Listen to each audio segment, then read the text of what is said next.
और दोस्तों, जैसा कि आपको पता है कि हमारा प्रयास रहता है कि हम लगभग हर वैकेंसी आप तक पहुंचाएं। उसी क्रम में आज हम बात कर रहे हैं एमपी ऑनलाइन की वेबसाइट से। आप बिल्कुल अवगत होंगे, तो एमपी ऑनलाइन की वेबसाइट पर आपको जाना है और आपको फिर जाना है आई फॉर्म। तो आई फॉर्म आप डायरेक्ट भी जा सकते हैं, वहाँ की आप इनमें से किसी पर भी क्लिक कर देंगे तो आपके सामने ये ओपन हो जाएगा। इस तरह से होने के बाद आपको यहाँ पर क्लिक कर देना है। अब आपके सामने ये वैकेंसी है, जिला कलेक्टर कार्यालय सीहोर में राजस्व विभाग अंतर्गत कार्यालय सहायक सह डाटा एंट्री ऑपरेटर संविदा पद पर पद पूर्ति हेतु ऑनलाइन आवेदन मांगे गए हैं। शुरुआती डेट है 10/9/2024 और एंड डेट है 9/10/2024। अप्लाई आपको एमपी ऑनलाइन के माध्यम से ही करना है। नोटिफिकेशन यहाँ है, हम रूल बुक पढ़ लेते हैं। तो रूल बुक पर हम जैसे क्लिक करेंगे तो हमारे सामने ये ओपन हो जाएगा। तो पहले हम रूल बुक देख लेते हैं कि क्या मांगा गया है, उसके आधार पर हम बात करते हैं। कार्यालय कलेक्टर जिला सीहोर मध्य प्रदेश कार्यालय सहायक सह डाटा एंट्री ऑपरेटर के संविदा पद को भरे जाने हेतु सामान्य निर्देश एवं रूल बुक। आवश्यकता है इसमें, जैसे न्यूनतम योग्यता की हम बात करें तो 12वीं उत्तीर्ण होना चाहिए, 1 वर्ष का यूजीसी से मान्यता प्राप्त यानी डीसी पीजीडीसी जो डिप्लोमा होता है वो होना चाहिए, और सीपीसीटी परीक्षा का स्कोर कार्ड। नोट ऑनलाइन आवेदन प्रारंभ दिनांक से पूर्व के दिनांक तक का वैलिड स्कोर कार्ड मान्य किया जाएगा।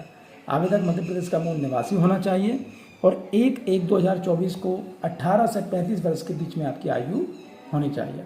शासकीय विभाग उपक्रम मंडल में संविदा पर कार्यरत कर्मचारियों को 5 वर्ष के अतिरिक्त छूट नियम अनुसार प्राप्त होगी, यानी अगर आप किसी शासकीय कर्मचारी हैं तो आपको 40 वर्ष तक की आयु यहाँ पर दे दी जाएगी। नोट अनुसूचित जाति अनुसूचित जनजाति अन्य पिछड़ा वर्ग निःशक्त यानी महिलाओं के लिए अधिकतम आयु सीमा इनके भी 5 वर्ष की छूट दी गई है। अनुभव, कार्यालय पत्रक एवं कार्यालयीन कार्यों को हिंदी एवं अंग्रेजी में टंकण की दक्षता होनी चाहिए।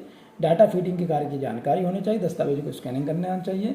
एमएस ऑफिस तथा डाटाबेस सॉफ्टवेयर में कार्य करने हेतु पंजीकृत शासकीय अर्धशासकीय अशासकीय संस्था कार्यालय का न्यूनतम 3 वर्ष का अनुभव चाहिए। अनुभव प्रमाण पत्र ऑनलाइन आवेदन प्रारंभ दिनांक से पूर्व का सक्षम हस्ताक्षरकर्ता द्वारा इस संविदा पद भर्ती के पद अनुरूप तकनीकी योग्यताओं के बिंदुओं के अनुरूप जारी होना चाहिए। दस्तावेज सत्यापन के समय मूल अनुभव प्रमाण पत्र प्रस्तुत करना अनिवार्य होंगे।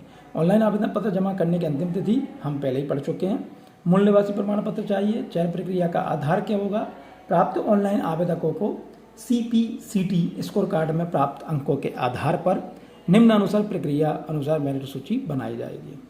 अब यहाँ पर पूरी इन्होंने बता दी है कि किस आधार पर आपका सिलेक्शन होगा, ये आप ध्यान से देख लीजिए। ये वेबसाइट है, जैसा कि हमें पता है कि भाई एमपी ऑनलाइन के माध्यम से यहाँ पर पूरे नियम कायदे कानून दिए हैं और महत्वपूर्ण तिथियाँ यहाँ कॉलम छोड़ा हुआ है वो हम पहले ही यहाँ पे पढ़ चुके हैं। ठीक है, बता देता हूँ आपको, ये यहाँ पे हम पहले ही पढ़ चुके हैं। हम पोर्टल शुल्क, कार्यालय सहायक से डाटा एंट्री ऑपरेटर के जिला सीहोर में पद पूर्ति की प्रक्रिया अंतर्गत आवेदन शुल्क कार्यालय कलेक्टर सीहोर द्वारा नहीं लिया जा रहा है। सभी आवेदकों केवल एमपी ऑनलाइन का पोर्टल शुल्क भुगतान। क्या बात है, बहुत बढ़िया। कलेक्टर साहब ने मना कर दिया, यानी नहीं ले रहे हैं वो, तो आपका जो एमपी ऑनलाइन का पोर्टल शुल्क भैया के लगेगा। संविदा नियुक्ति की सामान्य शर्तें, संविदा अवधि 1 वर्ष के लिए वैध होगी, ये हम पढ़ चुके हैं, ये हम पूरा पढ़ चुके हैं। मानदेय क्या रहेगा? 19,500 रुपये इसमें मानदेय रहेगा। संविदा नियुक्ति के दौरान शासकीय आवास गृह की पात्रता नहीं होगी। यात्रा भत्ते की पात्रता उसी प्रकार होगी जैसा किसी तृतीय श्रेणी के कर्मचारी को होती है।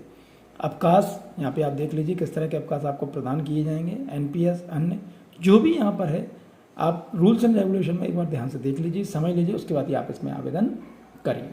चलिए बाबा, धन्यवाद, थैंक यू।